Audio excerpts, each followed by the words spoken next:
सारे लोक। भारताचे एक सार्वभौम समाजवादी धर्मनिरपेक्ष लोकशाही गणराज्य घडवण्याचा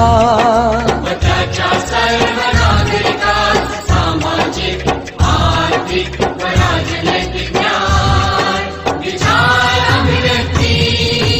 विश्वास श्रद्धा व उपासना यांचे स्वातंत्र्य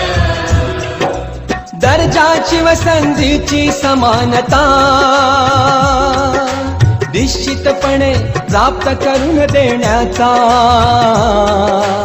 आणि त्या सर्वांमध्ये व्यक्तीची प्रतिष्ठा व राष्ट्राची एकता आणि एकात्मता यांचे आश्वासन देणारी बंधुता प्रवर्धित करण्याचा